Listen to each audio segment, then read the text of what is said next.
நான் எங்கேயும் போறதா இல்ல தாத்தா. நான் அந்த ரெட்டி குடும்பத்தை ஃபேஸ் பண்ண ரெடியா இருக்கேன். அவங்க என்னதான் பண்றாங்கன்னு ஒரு கை பார்த்துருவோமே என்று விக்ரம் சொன்னான்.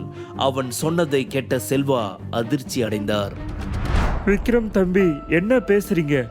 அவங்க கொஞ்சம் கூட மனசாட்சியே இல்லாதவங்க. அவங்க கிட்ட நீங்க மாட்டினா அவங்க நிச்சயம் உங்களை கொன்னுடுவாங்க.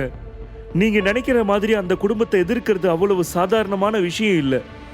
அவங்கள பழி வாங்கணும்னு நினைக்கிறத விட்டுட்டு ஹாஸ்பிட்டலில் அட்மிட் ஆகிருக்கிற உங்க தாத்தாவை போய் ஃபர்ஸ்ட் பாருங்க. இப்போதைக்கு ஆதித்யா குடும்பத்தில் மிச்சம் இருக்கிறது நீங்க மட்டும்தான். நீங்களாவது உயிரோட இருக்கணும்னு நான் ஆசைப்படுறேன் தம்பி என்றார். விக்ரம் அவர் சொன்னதை கண்டுகொள்ளவில்லை. அவன் தன் அப்பாவை கொன்றவர்கள் மீது மிகுந்த கோபத்தில் இருந்தான். மேலும் தன் தாத்தா கஷ்டப்பட்டு சம்பாதித்த சொத்தை எப்படி மீட்பது என்று யோசிக்கத் தொடங்கினான். அவன் எதையோ யோசிப்பதை பார்த்த செல்வா, நீங்க சாகிறத என்னால பார்க்க முடியாது தம்பி. நான் சொல்றதை கேளுங்க, இங்கிருந்து போயிடுங்க என்று மீண்டும் கெஞ்சினார். தாத்தா, என்ன நினைச்சு கவலைப்படாதீங்க. என் மேல அவ்வளவு சீக்கிரம் எவனாலையும் கை வைக்க முடியாது. இப்போ நீங்க சமத்தா ரெஸ்ட் எடுங்க என்ற விக்ரம் அவரின் பதிலை எதிர்பார்க்காமல் அந்த அறையை விட்டு வெளியேறினான். அவன் செல்வாவின் அறையை விட்டு வெளியே வந்ததும் அவனுக்கு ஒரு போன் வந்தது.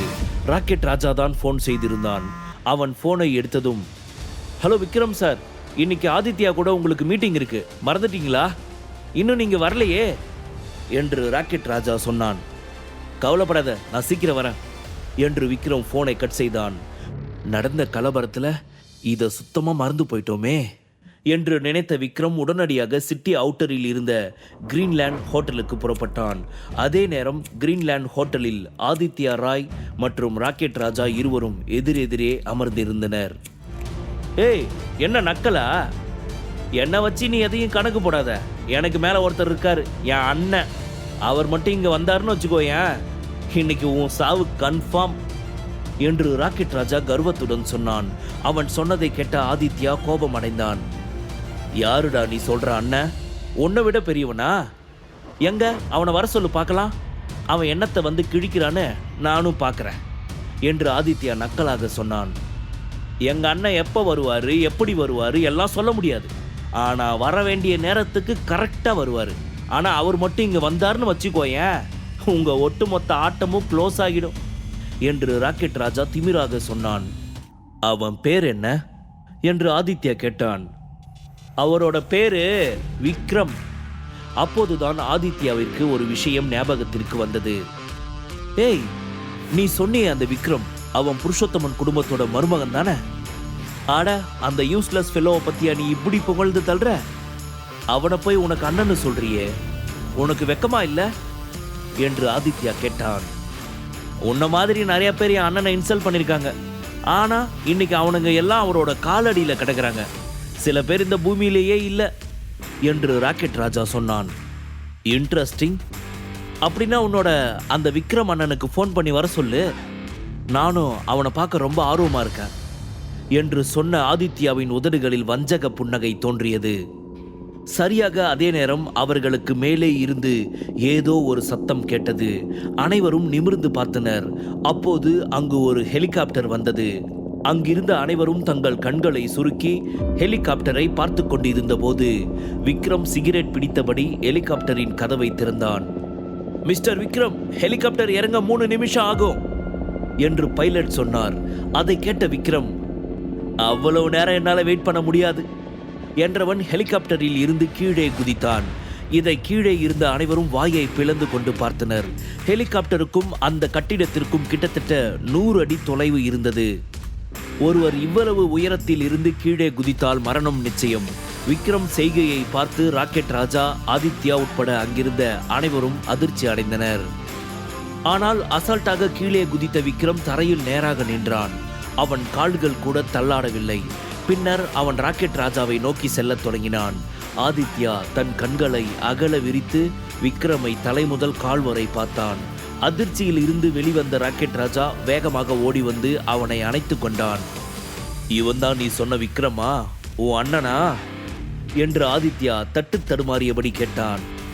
நீதான் ஆதித்யாவா என்று விக்ரம் பின்னர் அவனுக்கு பின்னால் நின்று இருந்த 3 மார்ஷியல் ஆர்ட்ஸ் நிபுணர்களை பார்த்தான்.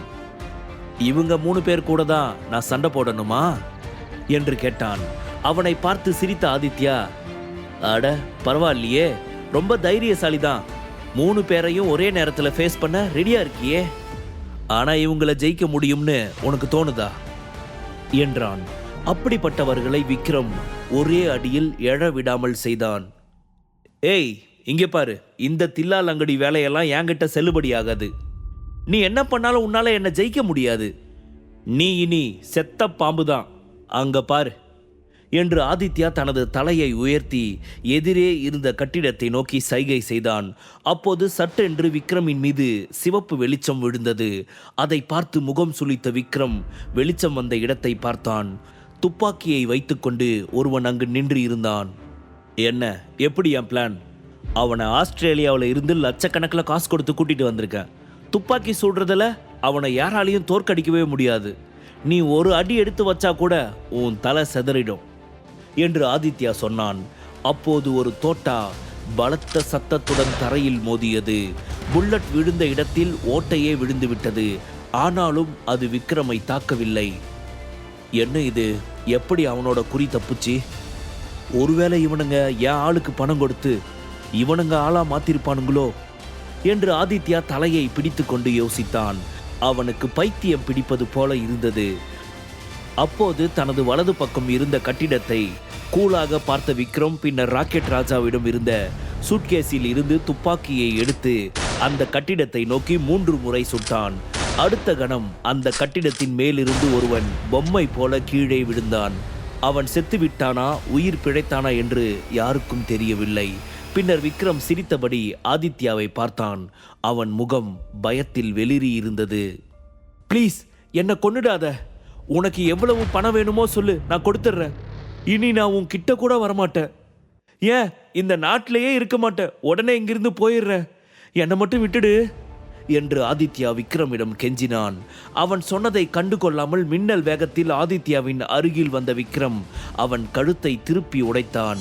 நொடி பொழுதில் நடந்த அந்த சம்பவத்தால் அந்த இடமே அமைதியானது. விக்ரமின் செய்கையை பார்த்த அனைவரின் இதயமும் ஒரு நொடி நின்று துடித்தது.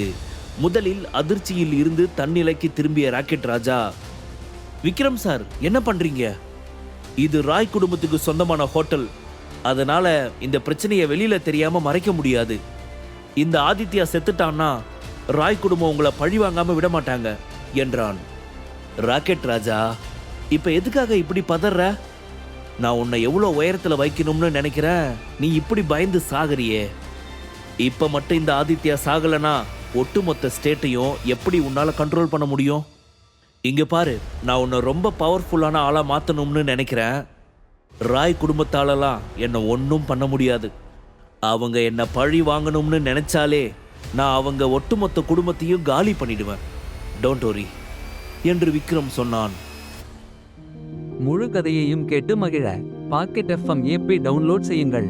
லிங்க் டிஸ்கிரிப்ஷனில் கொடுக்கப்பட்டுள்ளது.